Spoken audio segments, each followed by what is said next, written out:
시청자 여러분 안녕하십니까? BOA 뉴스투데이 시작합니다. 북한이 한국에서 벌어지고 있는 비상계엄 사태와 탄핵 정국을 연속 보도하며 비난했습니다.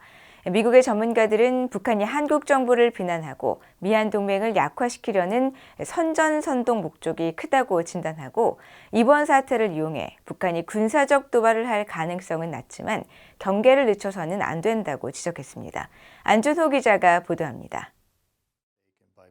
미국 중앙정보국 CIA 한국 담당 부국장을 역임한 브루스 클링너 헤리티지 재단 선임 연구원은 한국에서 벌어진 12.3 비상계엄 사태와 이어진 탄핵 정국과 관련한 북한의 반응은 분명한 목적이 있다고 지적했습니다. 그동안 침묵을 지켜온 북한이 11일부터 이틀 연속 한국 상황을 상세히 보도한 것은 윤석열 정부를 비난하고 미한 동맹을 약화시키려는 의도라고 분석했습니다. They're using it to criticize not only President Yoon but also the South Korean political system, pointing out that Yoon is a dictator. So right now they're using it for propaganda purposes to try to criticize South Korea, perhaps even implicate the U.S. as being involved or condoning Yoon's behavior, and then they'll maybe try to divide South Korea from the United States and really undermine the legitimacy of South Korea's politics. 앞서 북한의 대외 관영 매체인 조선중앙통신과 주민들이 볼 수 있는 노동신문은 12일 괴뢰 한국에서 비상계엄 사태의 진상이 점차 밝혀지면서 윤석열 괴뢰의 탄핵을 요구하는 항의의 목소리가 연일 고조되고 있으며 정치적 혼란이 더욱 심화되고 있다고 전했습니다. 게리 세이머 전 백악관 대량살상무기 조종관은 북한이 대북 강경파인 윤석열 대통령과 정부를 곤란하게 만들어 차기 대선에서 진보정당이 승리하는 데 기여하길 바란다고 진단했습니다. Well, I think North Korea is just trying to embarrass the South Korean government. You know, President Yoon is considered to be a hardliner on North Korea issues. So the North Koreans are probably hoping that by criticizing him, they may help the progressive party in North Korea help them win the next presidential election. 전문가들은 또 북한이 이번 한국 사태를 정치적으로 악용하려고 하겠지만 실제 국지적 도발 등으로 이어질 가능성은 낮다고 전망했습니다. 시드니 사일러 전 미국 국가정보위원회 북한 담당 국가정보 분석관은 윤 대통령이 어제 대국민 담화에서 야당의 행위가 안보에 위협이 된다고 말했으며 따라서 북한은 실제 도발에 나설 가능성은 낮다고 분석했습니다. The threat is real, but right now it makes sense for North Korea to appear to be reasonable and restrained, because if they were to act, it would only support President Yoon's argument. 조셉 디트라니 전 북핵 육자회담 미국 차석 대표는 북한은 현재 선전선동에 집중하겠지만 만일의 사태에도 대비해야 한다고 강조했습니다. We have to be realistic because we're using logic now. And there's always that chance that North Korea will do something of a provocative military nature, and that could escalate quickly. And I think whether it's martial law or not, that could escalate quickly, and I think that should be all of our concern. BOA 뉴스 안준호입니다. 한국의 정치 상황이 비상계엄 사태 이후 야당을 중심으로 대통령 탄핵을 추진하고 있는 가운데 독일 정부는 한국의 윤석열 대통령을 여전히 대화 상대로 인정하고 있다는 입장을 밝혔습니다. 캐나다는 민주적 절차를 통해 도출된 결과를 전적으로 존중할 것이라고 강조했습니다. 김영교 기자가 보도합니다. 독일 외무부 관계자는 11일 탄핵 소추안 발의와 윤 대통령에 대한 출국 금지 명령이 내려진 상황 속에서 독일 정부는 윤 대통령을 대화 상대로 인식하고 있느냐는 BOA의 질문을 받았습니다. 이 관계자는 독일 정부가 더 이상 그를 인정하지 않을 것을 고려하고 있다는 소식은 듣지 못했다고 답했습니다. 그러면서 우리는 모든 국내 정치적 분쟁이 헌법적 수단에 의해 해결될 것으로 믿는다면서 한국 국회는 계엄령 해제 표결을 통해 이와 관련한 명확한 신호를 보냈다고 말했습니다. 캐나다 정부도 이날 BOA의 같은 질문을 받고 즉답 대신 캐나다와 한국의 관계를 강조했습니다. 캐나다 외무부 대변인은 캐나다와 한국 두 나라의 강력한 양국 관계는 민주주의와 인권에 대한 공동의 가치와 상호 헌신에 기반을 두고 있다고 밝혔습니다. 이어 지난 몇 년 동안 한국과의 파트너십은 협력 분야를 확대하며 크게 성장했다고 강조하면서 캐나다는 오늘날까지 한국에서 유지되고 있는 법치와 민주주의 원칙을 지지하기 위해 최선을 다하고 있다고 밝혔습니다. 이어 우리는 한국의 민주적 절차를 면밀히 주시하고 있으며 계엄령 선포 상황 이후 한국 국민들이 앞으로 나아갈 길을 결정할 것으로 믿는다면서 캐나다는 이러한 민주적 절차의 결과를 전적으로 존중할 것이라고 말했습니다. 앞서 윤 대통령은 지난 3일 밤 비상계엄을 선포했으며 한국 국회는 이에 대응해 비상계엄 해제 요구 결의안을 통과시켜 이를 무력화했습니다. 이어 더불어민주당 등 6개 야당은 계엄 요건 미충족과 헌법 및 법률 위반 등을 이유로 윤 대통령 탄핵 소추안을 발의했습니다. 탄핵안은 7일 한국 국회에서 의결 정족수 부족으로 자동 폐기됐지만 야당에 의해 재추진돼 오는 14일 다시 표결에 붙여질 예정입니다. VOA 뉴스 김현규입니다. 폴 러케마라 한미연합군 사령관이 한국의 국방장관 직무를 대행하는 김선호 차관과 화상회를 열고 미한동맹과 연합방위태세 강화 방안을 논의했습니다. 주한미군은 12일 보도자료를 통해 러케마라 사령관은 이날 김 차관에게 대한민국의 주권과 개인의 권리를 완전히 존중하며 어떠한 외부 위협에 대해서도 대응할 준비가 돼 있다고 밝혔습니다. 또 연합방위 체제 아래 연합훈련과 활동, 작전에 대한 위험을 완화하기 위해 노력할 것이며 한국 국민을 보호할 준비가 돼 있음을 재확인한다고 밝혔습니다. 한편 라카마라 사령관과 김 차관은 강력한 연합방위태세를 유지하기 위해 계획된 연합연습과 훈련을 계속 추진해야 한다는 데 공감하고 양측은 고위급을 포함한 의사소통과 협력을 강화하기로 했다고 주한미군은 밝혔습니다. 중국과 러시아에서 활동 중인 북한의 정보기술 IT 노동자 14명이 미국 법원에 기소됐습니다. 이들은 신분을 위장해 미국 IT 기업에 취업하거나 이들을 지원한 혐의인데 미국 국무부는 관련 정보 제공에 대해 최대 500만 달러의 포상금 지급 계획을 밝혔습니다. 함지아 기자가 보도합니다.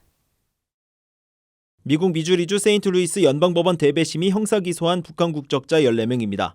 법무부가 공개한 이들은 중국 소재의 북한 IT 기업 옌벤 실버스타 네트워크 테크놀로지 유한회사와 러시아 소재의 볼라시스 실버스타 CEO인 정성화와 옌벤과 볼라시스 실버스타를 이끌고 있는 김유성과 리경식, 수석 매니저 김무림, 리문철, 중간 관리자 조충범, 현철성, 석광혁, 손은철, 일반 IT 직원인 최정용, 장철명, 정경철, 김혜원, 고충석 등입니다. 미국 법무부 기소장에 따르면 이들은 중국과 러시아에 머물면서 미국을 비롯한 전 세계 기업의 IT 노동자로 취업하거나 취업을 알선한 혐의를 받고 있습니다. 이들은 또 2017년 4월부터 2023년 3월 사이 북한 국적을 감추기 위해 수백 명의 미국인 신원을 훔치거나 대여 또는 구매를 했으며 이후 신분을 위장해 미국 기업과 기관의 IT 원격 근로자로 취업하는 방식으로 돈을 벌어들였습니다.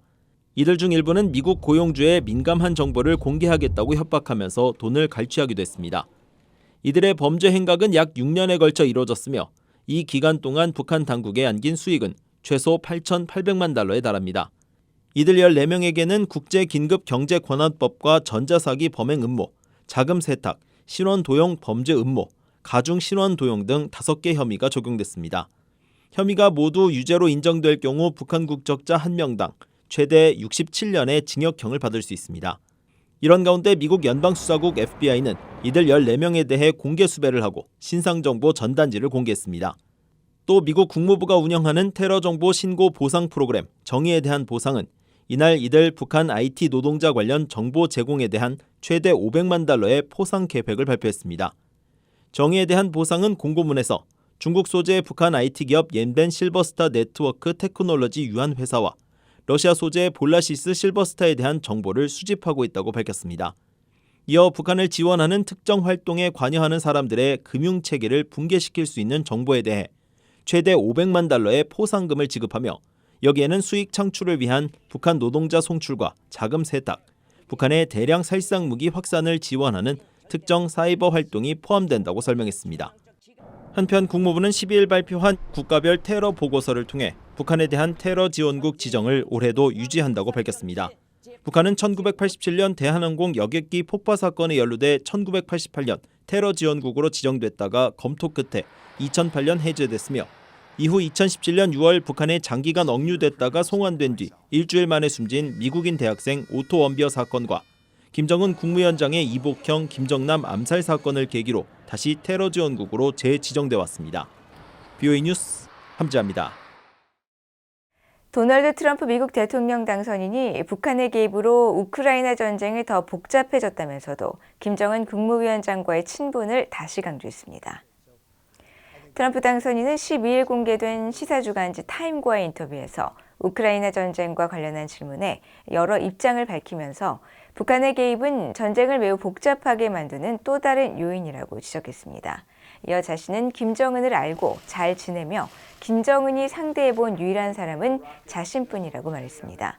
또 매우 나쁘고 복잡하게 하는 요인들이 많지만 우리는 마주 앉아 우크라이나 전쟁과 가자 전쟁을 각각 또는 동시에 끝낼 것이라고 강조하고 자신이 얼마나 일을 잘 처리했는지 보여줄 것이라고 말했습니다.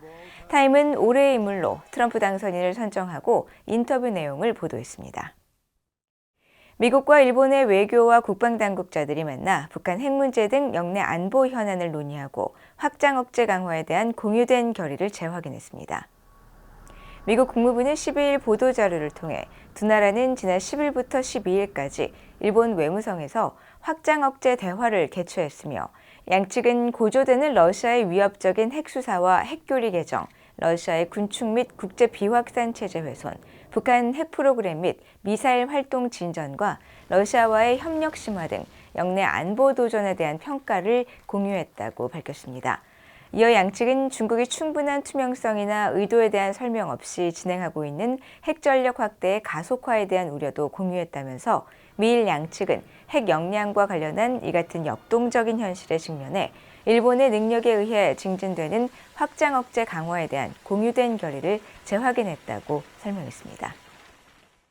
러시아의 병사를 파병한 북한은 러시아로부터 미사일 기술과 핵 기술을 받고 있고 이를 미국에 쓸 수 있게 됐다고 마르크 리터 북대서양조약기구 나토 사무총장이 밝혔습니다.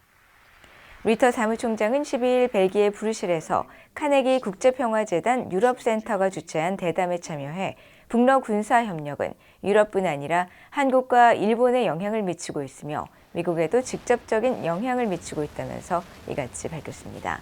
또 북한과 중국, 러시아, 이란은 북미와 유럽을 약화시키고 우리의 자유를 빼앗기 위해 노력하고 있다면서 그들은 세계 질서를 재판하려 하지만 더 공정한 질서를 만들려는 것이 아니라 자신들의 영향력을 확보하려는 것이라고 지적했습니다. 리터 사무총장은 그러면서 러시아는 우크라이나 또 유럽과 장기적인 대결을 준비하고 있으며 러시아 방위산업은 수많은 탱크와 장갑차, 탄약을 생산하고 있고 질적 부족은 중국과 이란, 북한을 통해 양적으로 보완하고 있다고 밝혔습니다.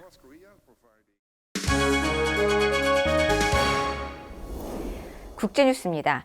다음 달 퇴임을 앞둔 미국의 조 바이든 대통령이 39명에 대한 사면과 약 1,500명에 대한 감형 등 역대 최대 규모의 사면과 감형 조치를 단행했습니다. 바이든 대통령은 10일 성명을 통해 성공적으로 재활을 마치고 지역사회를 더 강하고 안전하게 만드는 데 헌신적 자세를 보여준 39명을 사면하고 현재 법과 정책, 관행에 따라 기소될 경우 더 낮은 형을 선고받을 수 있는 1,500명에 가까운 사람들의 장기 징역형을 감행한다고 밝혔습니다.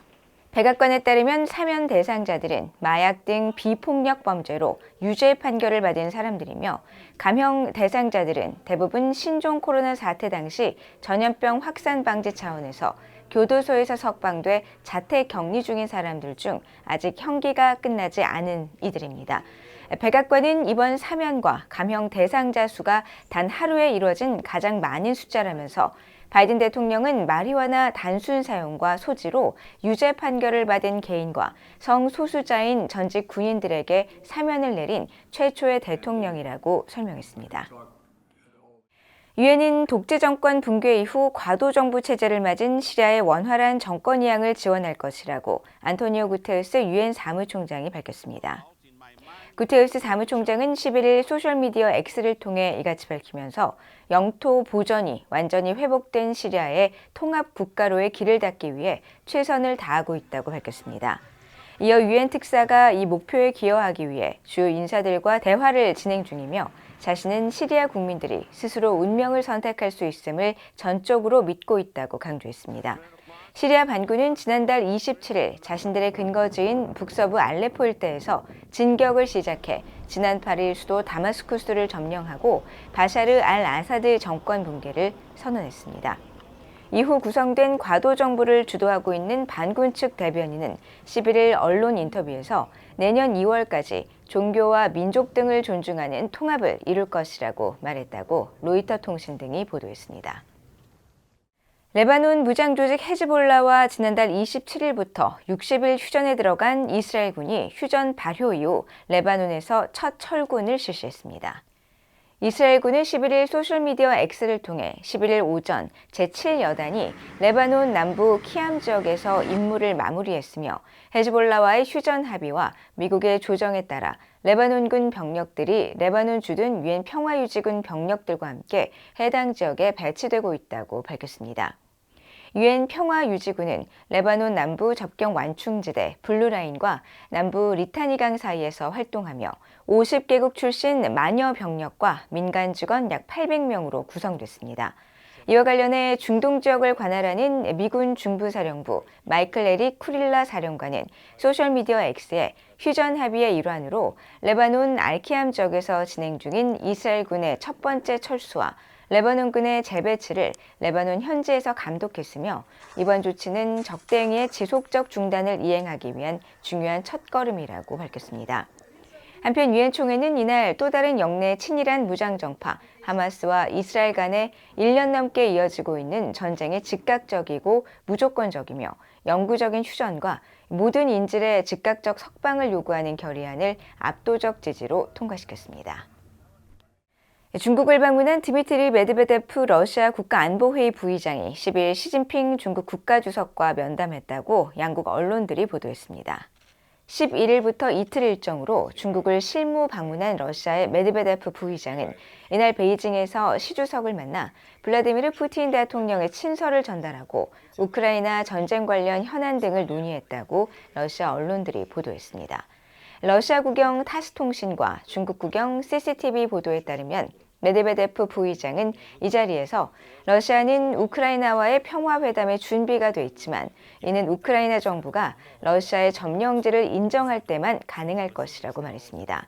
또 시 주석은 양국의 전략적 동맹을 강화할 의향이 있다면서 중국과 러시아가 다자간 협력기구 등에서 긴밀한 협력을 유지해야 한다고 강조하고 특히 남반구 등지의 120여 개의 개발도상국을 일컫는 글로벌 사우스 등 모든 국가 내 우호적 정치 집단들의 의견 일치를 도모해야 한다고 말했습니다. 러시아와 중국은 지난 2022년 2월 러시아의 우크라이나 침공 직전 무제한적 파트너십을 선언했으며 지난 5월 정상회담에서도 긴밀한 관계를 재확인하면서 경제, 국방 분야 등에서의 전략적 협력을 약속했습니다. 이상으로 BOA 뉴스투데이를 모두 마칩니다. 시청해주신 여러분 고맙습니다.